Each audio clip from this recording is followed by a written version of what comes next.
Assalamualaikum warahmatullahi wabarakatuh. Alhamdulillah wa syukurillah, kita panjatkan puji dan syukur kehadirat Allah Subhanahu wa taala.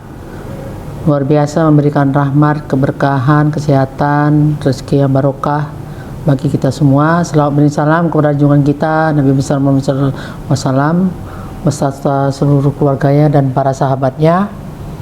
Kita berharap beliau tetap memberikan syafaatnya di yaumil akhir kelak. Bapak Ibu sekalian, hari ini kita membahas tentang manajemen perubahan.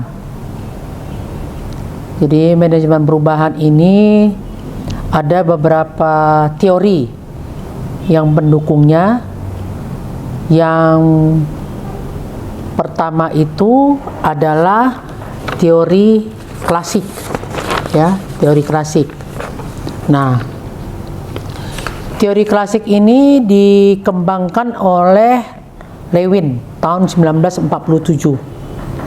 Lewin mengatakan, pada saat kita melakukan perubahan, ada hal-hal yang penting untuk kita ketahui dan kita lakukan terlebih dahulu. Terutama, ya, setiap perubahan yang akan kita lakukan harus disampaikan ke seluruh orang yang ada di dalam organisasi.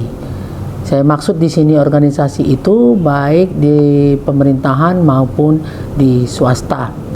Kalau menurut Lewin tahun 1947, ya, ada hal-hal yang harus kita sadari, bahwasanya perubahan itu terbagi tiga efeknya atau dampaknya, sehingga perlu bagi kita untuk mencari solusinya.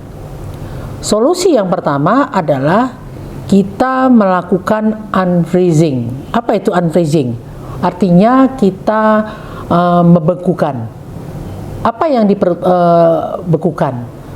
Ya, yang dibekukan itu adalah seluruh perubahan yang akan kita lakukan itu harus dalam bentuk tertulis, lisan ataupun tulisan, dan itu harus disampaikan atau disosialisasikan kepada seluruh orang-orang yang ada di dalam organisasi.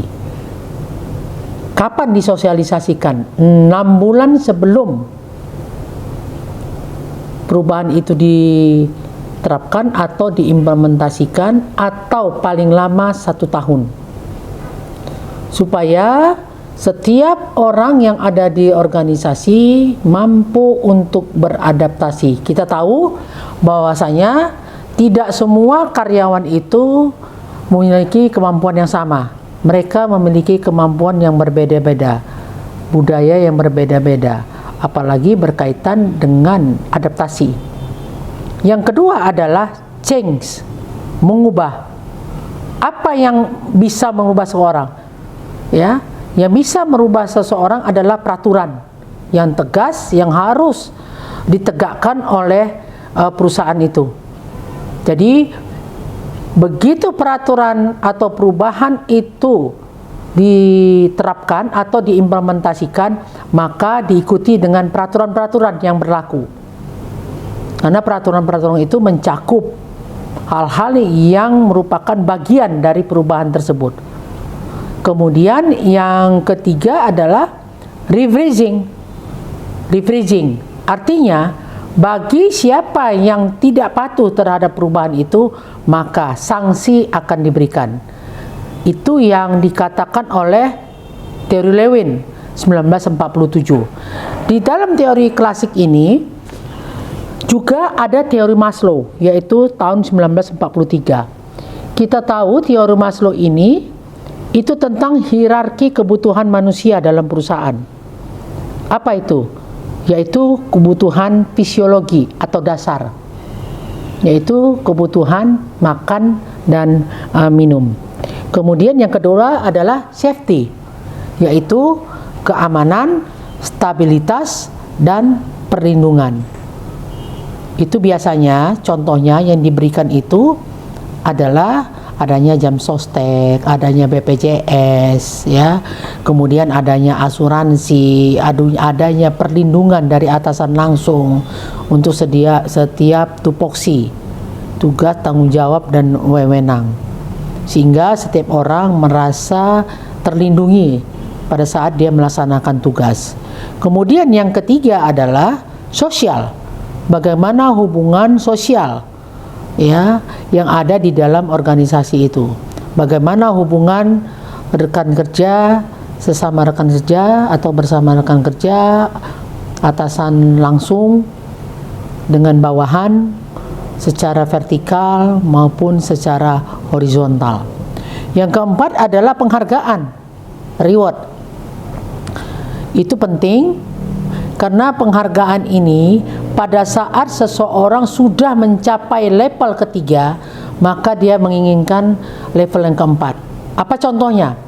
Seseorang ingin dihargai. Contoh, misalnya ada tugas-tugas tertentu yang selama ini belum pernah dilakukan, makanya kita menunjuk, ya, atau memilih orang-orang yang punya kualifikasi yang cukup baik dan juga mempunyai prestasi yang cukup baik untuk menjadi ketuanya, gitu. Itu salah satu contohnya, sehingga orang tersebut merasa dihargai, ya. Tetapi level dari jabatan dia sebelumnya itu tidak naik, tetapi dia diberikan tugas tambahan. Itu yang kita sebut sebagai penghargaan. Kemudian aktualisasi diri. Aktualisasi diri ini diberikan kepada seseorang, ya, atau kelompok orang untuk pekerjaan yang di luar pekerjaannya langsung atau di luar tupoksinya. Jadi mereka ikut di dalam kegiatan-kegiatan yang di luar dari tupoksi. Nah, teori Maslow ini itu ada beberapa teori yang pendukungnya. Yang pertama itu theory of the human motivation. Jadi bagaimana kita memotivasi seorang karyawan, kelompok maupun secara organisasi. Kemudian tahun 54 motivasi ini, ya, digandeng atau didesain dengan personality. Artinya bagaimana motivasi diberikan, kita melihat personality atau kepribadian orang per orang atau kelompok orang. Jadi cara memotivasi orang juga berbeda-beda. Itu tidak sama, ya, tidak sama, ya. Kemudian yang ketiga, McClellan itu mengembangkan teori motivasi ini dengan pada tahun 1961 dengan an achieving society. Artinya bagaimana kita memberikan penghargaan atau menghargai pencapaian seseorang, gitu. Baik seseorang itu secara individual maupun kelompok. Kemudian Hertzberg tahun 1959, motivasi dia diarahkan kepada pekerjaan. Artinya kalau diarahkan kepada pekerjaan, motivasi bisa diberikan dengan pendidikan dan latihan, bisa diberikan dengan kelengkapan terhadap fasilitas kerja. Itu yang mendukung seseorang itu ingin mencapai prestasi yang cukup tinggi. Nah, teori-teori ini cukup mendukung kepada teori perubahan, ya. Kemudian kita ada juga yang berkaitan dengan teori manajemen atau teori manajemen modern. Apa itu teori modern?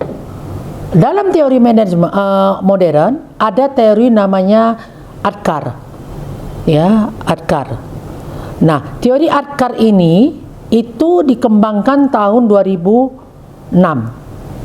Adkar itu singkatan dari awareness, desire, knowledge, kemudian ability, dan reinforcement. Jadi 5 itu singkatan dari itu. Nah, kalau kita lihat satu persatu, ya, awareness itu apa? Kesadaran, ya, awareness itu kesadaran. Nanti saya jelaskan pengembangannya. Kemudian desire itu apa? Keinginan. Kemudian knowledge apa? Pengetahuan. ya, pengetahuan. Bisa pengetahuan ini didapat dari pengalaman yang diberikan kepada karyawan, bisa pengetahuan ini didapat dari arahan langsung dari atasan langsung atau arahan langsung dari rekan kerja, ya. Kemudian ability, kemampuan itu bisa melalui pendidikan dan pelatihan, learning by doing, doing by learning. Kemudian reinforcement atau penguatan. Nah, inilah yang bisa dilihat kalau teori Adkar. Nah, sekarang kapan digunakan ini? Ya, digunakannya untuk perubahan level individual. Ya. Dan cenderung pendekatannya adalah kepada hasil atau luaran atau outcomes. Ya. Hasil penelitian menunjukkan 41%, ya, 41% itu karyawan itu menolak adanya perubahan. Apalagi melalui teori Adkar ini. Gitu. Jadi mereka banyak yang menolak, 41%. Jadi 59% lah keberhasilan perubahan itu yang terjadi di dalam organisasi. Itu menjadi sesuatu hal yang jelek atau tidak? Tidak, gitu. Seperti saya katakan di awal tadi, perubahan itu, ya, penerimaannya atau penolakannya tergantung bagaimana budaya organisasi tersebut. Budaya organisasi tersebut dipengaruhi oleh karakteristik orang-orang yang ada di dalam organisasi. Ada yang cepat beradaptasi, ada yang lambat beradaptasi, ada yang senang dengan perubahan, ada yang menolak terhadap perubahan.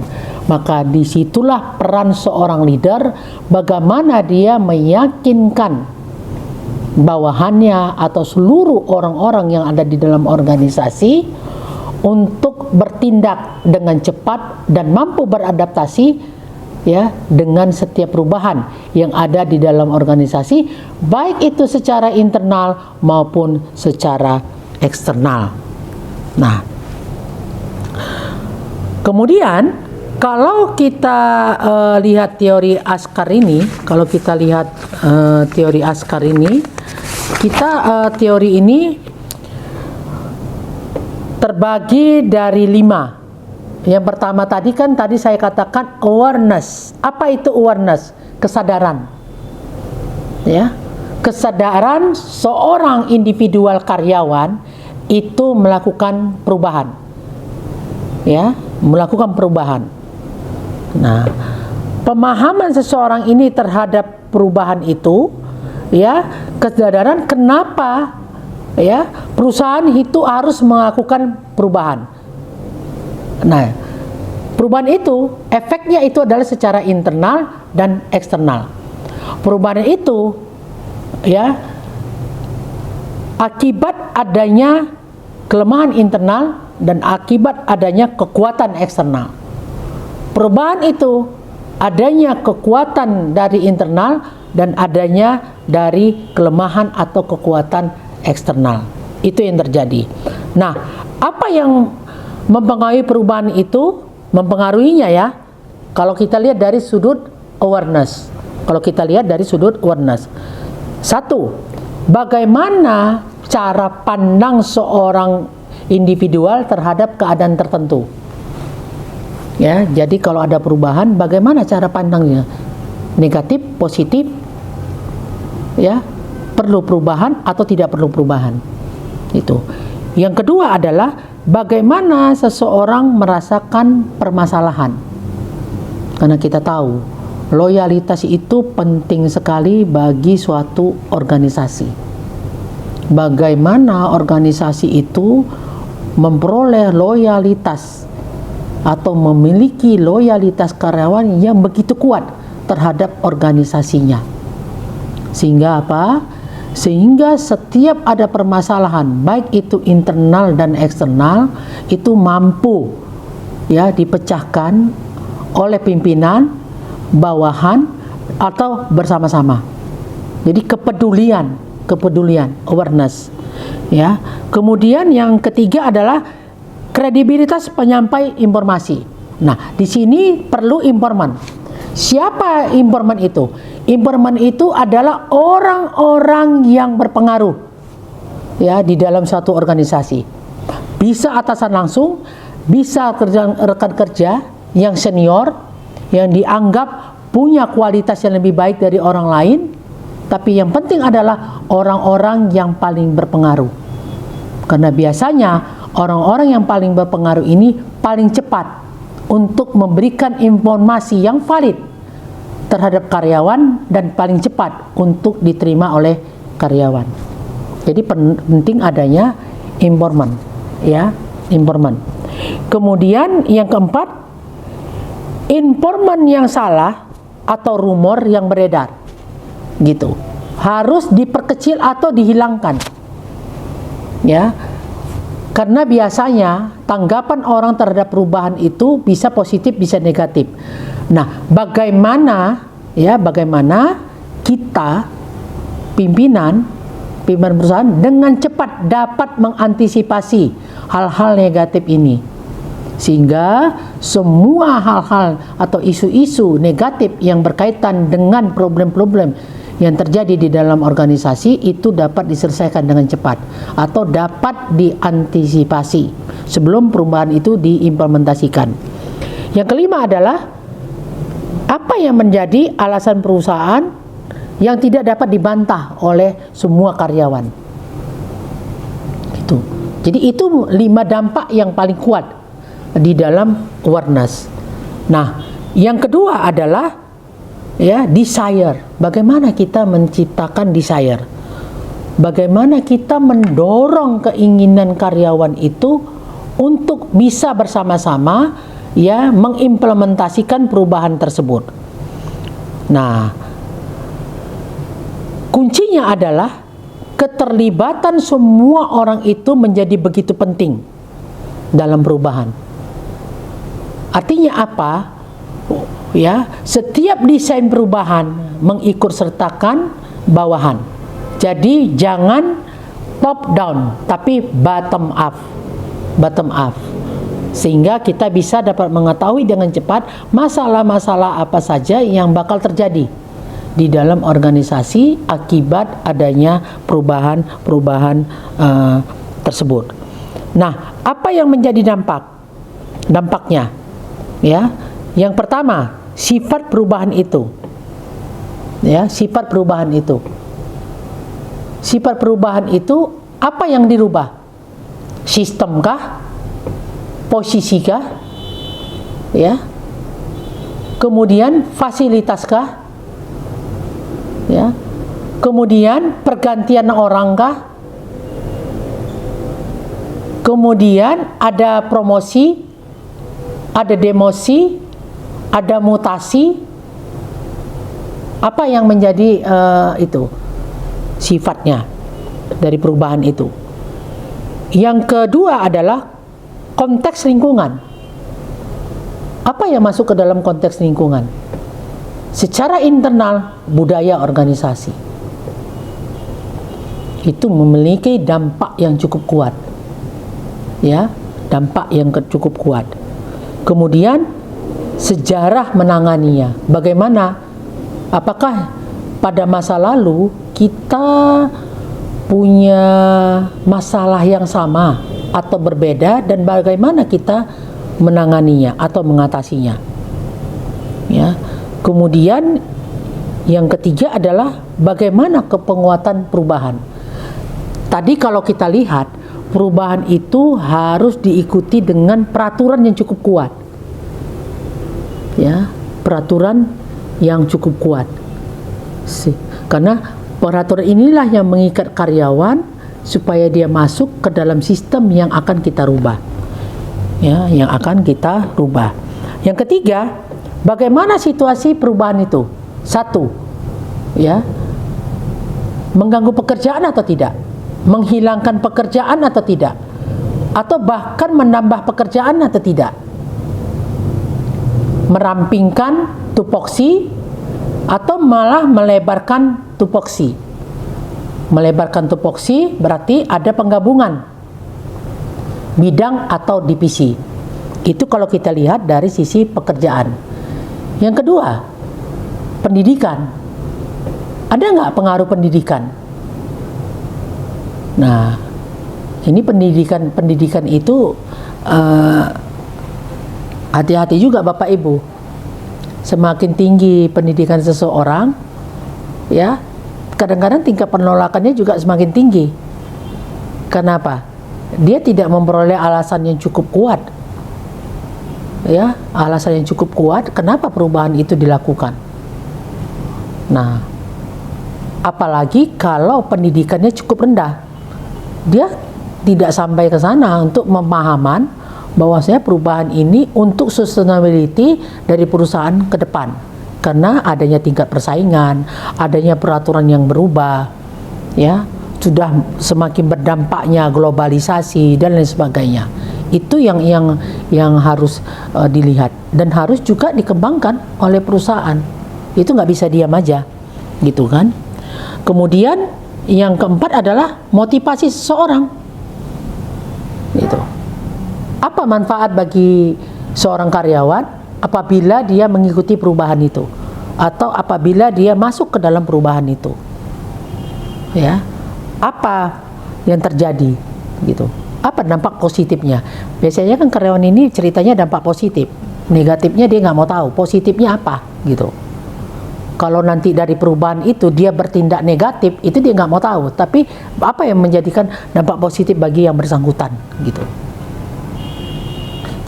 Jadi itu harus dipikirkan juga oleh perusahaan, kan? Karena dampak itu itu bisa jadi pengganggu terhadap sustainability dari perusahaan. Yang kedua adalah menghindari konsekuensi.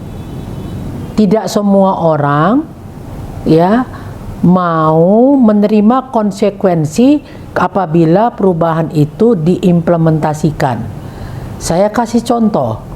Apabila perubahan itu mengakibatkan bergabungnya dua bidang atau dua divisi, maka ada orang-orang yang kehilangan pekerjaannya atau kehilangan jabatannya, dan ada orang-orang yang wajib untuk belajar kembali terhadap jabatannya atau, ya, terhadap hal-hal yang baru yang harus dia ikuti. Ya, itulah dia kenapa desire, ya, mendorong orang siap untuk perubahan itu menjadi begitu penting. Karena teori Atkar ini mau tidak mau itu banyak diterapkan oleh seluruh perusahaan yang ada di dunia. Ya, mungkin Bapak itu juga merasa di kantor atau di perusahaan Bapak Ibu juga ini terjadi. Kemudian yang ketiga adalah mengembangkan knowledge pengetahuan. Ya, apa dampaknya?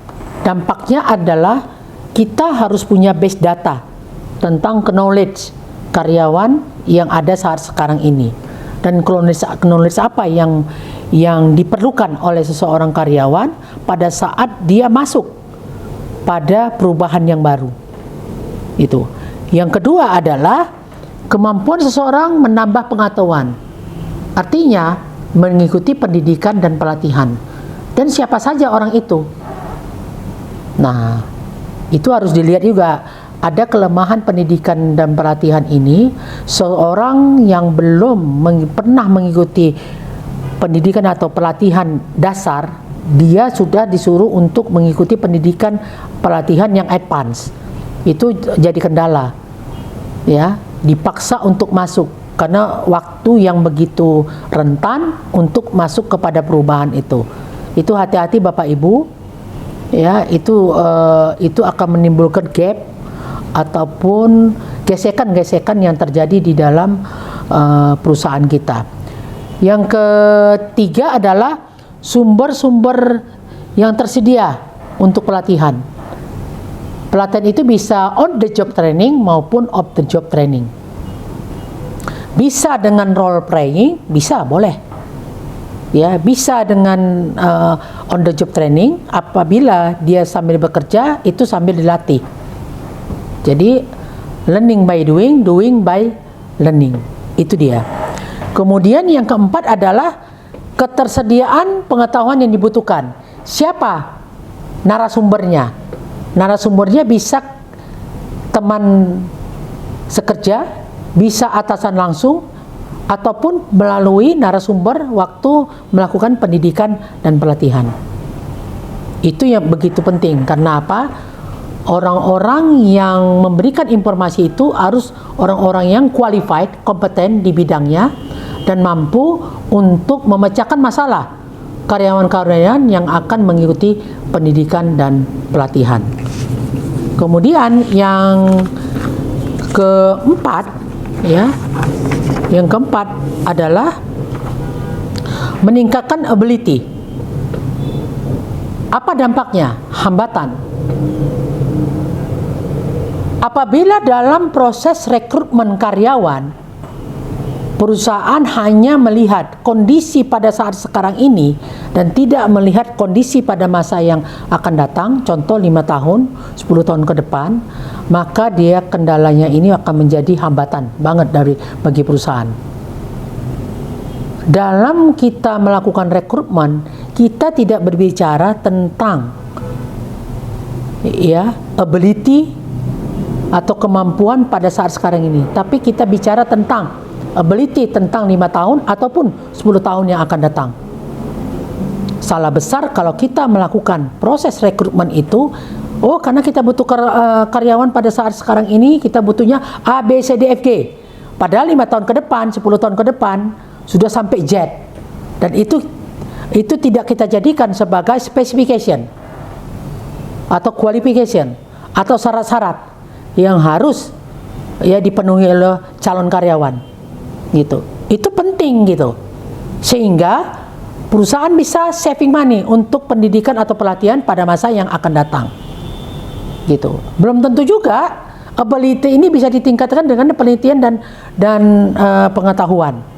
Ya, pendidikan dan pengetahuan, tetapi bisa dengan pengalaman. Tapi kan kalau kita bicara tentang pengalaman, itu kan memiliki jangka panjang yang cukup panjang gitu, jangka waktu yang cukup panjang gitu. Jadi hati-hati gitu. Ini bisa menjadi suatu hambatan, ya, bisa menjadi suatu hambatan psikologis. Kemudian kemampuan fisik, kerentanan, ya, faktor usia juga perlu dipertimbangkan gitu, perlu dipertimbangkan untuk ability ini. Bagaimana pada saat seseorang sudah usia 50 tahun itu dipaksa untuk mempelajari hal-hal yang baru, itu akan menimbulkan kesulitan. Dia harus dipisahkan dengan karyawan-karyawan yang fresh graduate atau mungkin karyawan-karyawan yang fresh, yang baru diterima dengan kualifikasi yang lebih tinggi.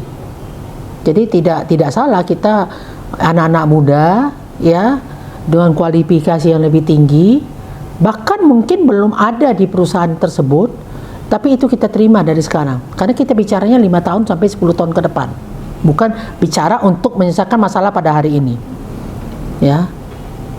Kemudian kemampuan intelektual itu juga perlu diukur, dan juga waktu yang tersedia, apakah memungkinkan pada saat kita mau mengimplementasikan 6 bulan lagi atau 1 tahun lagi, mungkin tidak mereka dilakukan pendidikan dan pelatihan. Kalau mungkin, mampu enggak ya mereka itu mengimplementasikan pada saat perubahan itu dilakukan. Kita lakukanlah, ada sistem baru, mampu enggak dia mengaplikasikan sistem baru tersebut. Nah, ini menjadi satu problem yang berat bagi perusahaan gitu, sehingga itu menjadikan kita perlu waspada, ya, karena waktu ini itu bagaimana seseorang itu mampu mengembangkan keahliannya, baik itu melalui pendidikan dan pelatihan, baik itu tentang pengalaman maupun ya ketersediaan orang-orang yang akan melakukan atau melatih karyawan itu sendiri, ya, sehingga apa? Yang kelima adalah ketersediaan sumber yang mendukung kemampuan. Ya. Yang kelima, ketersediaan sumber yang mendukung kemampuan. Apa itu? Fasilitas. Fasilitas yang tersedia. Bisa sih fasilitas itu satu tapi dipakai 2 orang. Tapi itu layak enggak? Harus dilihat kelayakannya. Gitu. Nah, kalau tidak, maka fasilitas itu wajib untuk ditambah gitu. Kalau tidak, trouble ini akan terus-menerus menjadi pengganggu. Ya, trouble ini akan terus-menerus menjadi pengganggu bagi organisasi tersebut. Ya, pencapaian tujuan yang diharapkan dan keberhasilan untuk memecahkan masalah atau mencari solusi itu tidak akan tercapai. Kalaupun tercapai, memakan waktu yang cukup lama. Gitu. Kemudian yang kelima adalah membuat reinforcement atau penguatan. Dampaknya apa? Ya. Reinforcement bagi seseorang, penguatan bagi seseorang. Contoh saya. Ya. Perlu nggak saya sudah profesor, perlu nggak saya apabila UISU mau melakukan perubahan, perlu nggak saya belajar lagi? Perlu, walaupun saya profesor. Gitu. Nah, tapi harus dipikirkan juga faktor tadi kan, faktor usia, karakteristik seseorang itu perlu juga. Kemudian faktor pendidikan saya, keahlian saya, pengalaman saya, ya cocok nggak dengan perubahan itu? Contoh misalnya, kalau saya mau dipromosikan atau saya sudah selesai menjadi rektor, kemudian saya mau ditempatkan kembali ke fakultas. Nah, mau sebagai apa di situ? Gitu. Atau sebagai dosen saja, fine-fine aja gitu. Nah, karena kecocokan itu mempengaruhi gitu, keberhasilan perubahan. Artinya harus match gitu. Ya, harus match. Penguatan itu penting, tapi kita lihat karakteristik orangnya. Yang kedua adalah hubungan reinforcement dengan kemajuan, ya, seseorang. Apakah seseorang yang sudah diberikan pendidikan dan pelatihan itu penguatan dia terhadap kemampuan beradaptasi itu semakin cepat, biasa-biasa saja, atau semakin lambat? Itu juga harus dipertimbangkan. Ya. Kemudian yang ketiga, tidak adanya ya konsekuensi negatif. Dampaknya itu konsekuensi negatif menjadi diperkecil atau zero defect. Jadi nggak ada lagi kesalahan-kesalahan yang sama kalau kita melakukan reinforcement gitu. Kemudian lanjutnya adalah sistem pencatatan harus ada. Jadi record dalam time series itu perlu diberikan record atau catatan-catatan yang paling penting. Nah, apa manfaat dari model ADKAR ini? Yang pertama itu adalah kepuasan karyawan. Ya, kepuasan karyawan. Yang kedua itu adalah peningkatan kinerja organisasi. Maka teori ADKAR ini masih dipakai sampai saat sekarang ini. Yang ketiga adalah perubahan yang berkelanjutan, change sustainability. Kemudian mengurangi resistensi, mengurangi penolakan yang ada di dalam suatu organisasi. Itu kalau kita lihat dari teori modern untuk ADKAR. Kemudian yang kedua adalah teori Kotter tahun 1996. Ya, ada 8 langkah perubahan. Ada 8 langkah perubahan. Yang pertama, kesadaran. Ya. Kita harus mengidentifikasi terlebih dahulu kebutuhan perubahan-perubahan tersebut. Ya, sehingga menciptakan kesadaran bagi orang-orang yang ada di dalam organisasi supaya menganggap perubahan itu menjadi sesuatu yang rutin, bukan sesuatu yang luar biasa. Ya. Yang kedua, koalisi, membangun teamwork yang cukup kuat. Ya, membangun teamwork yang cukup kuat. Yang ketiga, visi. Visi harus jelas. Visi harus dipahami oleh semua orang yang bekerja di dalam organisasi tersebut. Yang keempat, komunikasi. Komunikasi lateral, vertikal, dan horizontal. Yang kelima, empowerment, pemberdayaan.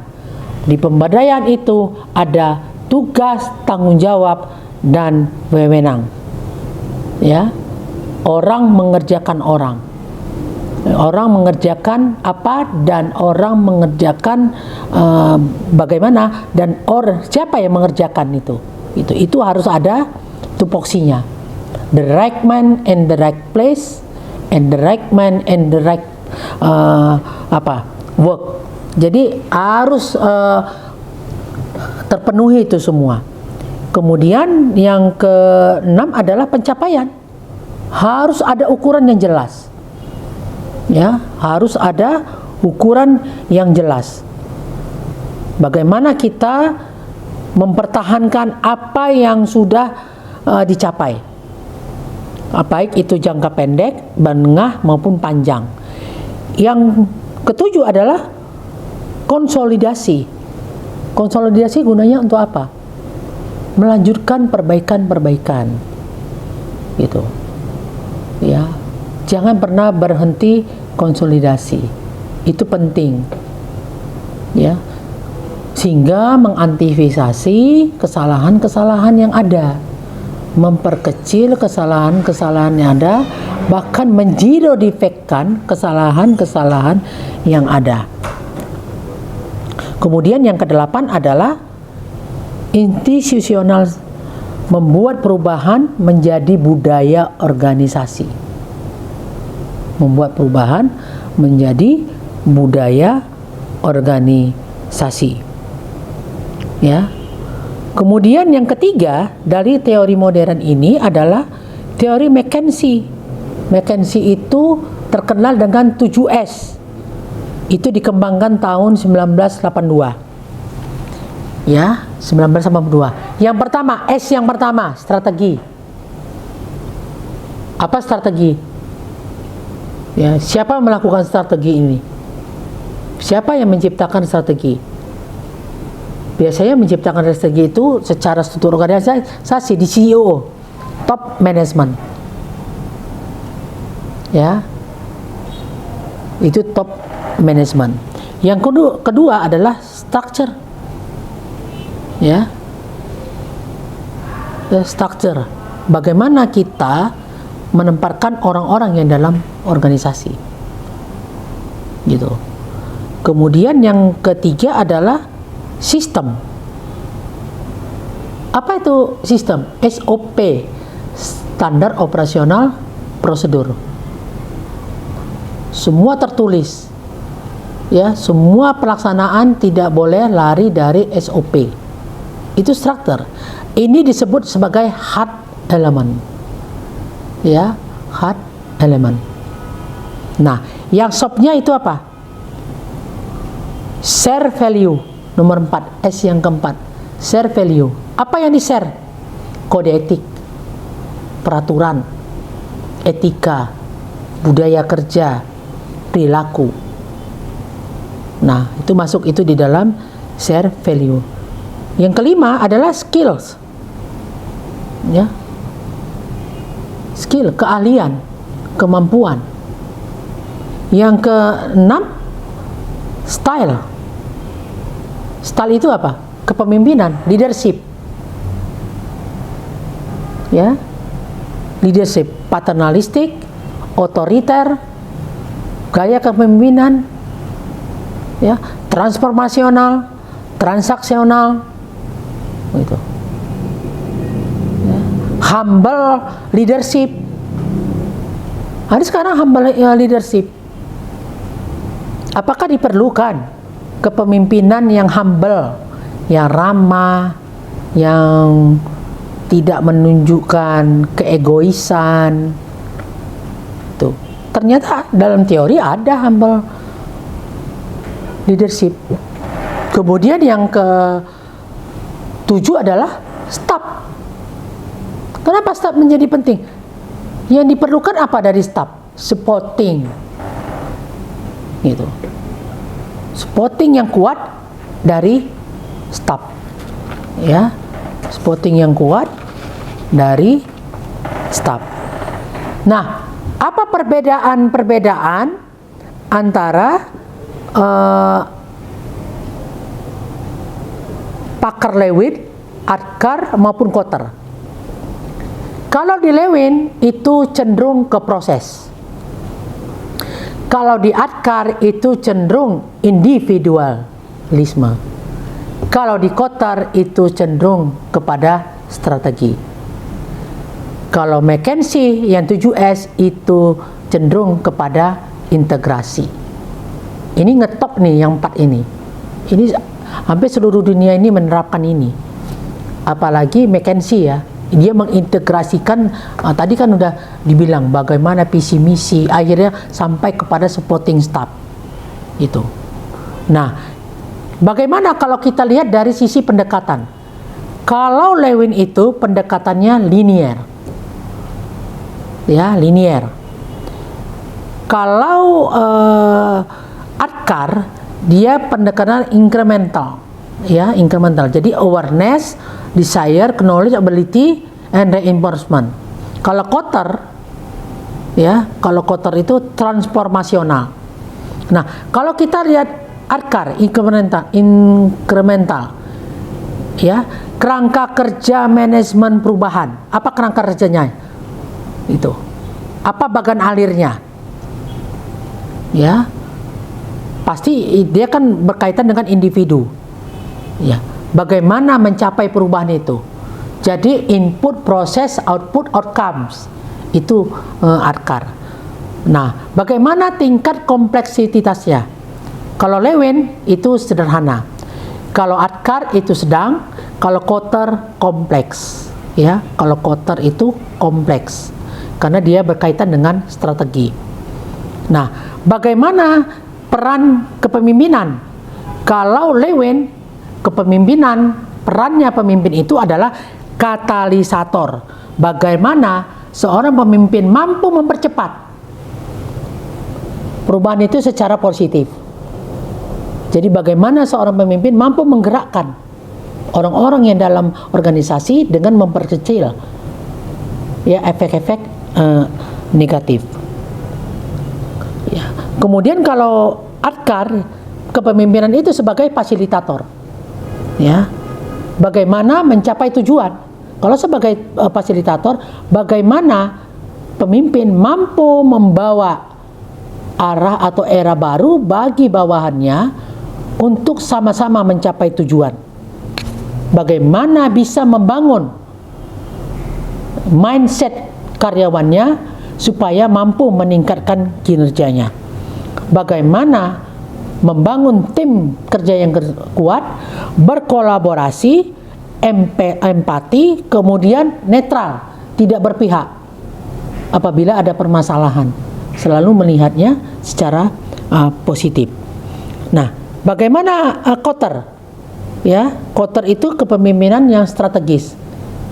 Itu apa yang dilakukan? Ya, yang pertama itu mengarahkan dan mengembangkan organisasi. Mengarahkan berdasarkan apa? Visi, misi, sasaran, dan tujuan. Ya. Nah, kalau Kotter ini itu jelas pemimpin itu visioner, analitis, fleksibel, kreatif, inovatif. Itu kalau kita lihat dari Kotter. Itulah dia perbedaan-perbedaan utama yang memang harus dipahami oleh semua orang yang ada dalam organisasi. Nah, bagaimana dengan teori kontemporer? Nah, teori perubahan organisasi itu, kalau kontemporer, itu dikembangkan tahun 2001. Bagaimana mengintegrasikan perubahan dengan budaya organisasi. Artinya, kecepatan orang-orang yang ada di dalam organisasi ya untuk mengimplementasikan perubahan itu tergantung dari budaya kerja organisasi sendiri. Apa yang menjadi budaya kerja organisasi itu sendiri. Kemudian teori perubahan strategis itu dikembangkan tahun 2010. Bagaimana menghubungkan perubahan dengan strategi bisnis. Baik itu secara marketing, baik itu secara human resource, baik itu secara teknologi, baik itu secara keuangan maupun manajemen operasional. Itu terintegrasi. Kemudian yang ketiga adalah teori Agile, yaitu tahun 2010. Perubahan itu cepat, fleksibel dalam pengembangan proyek.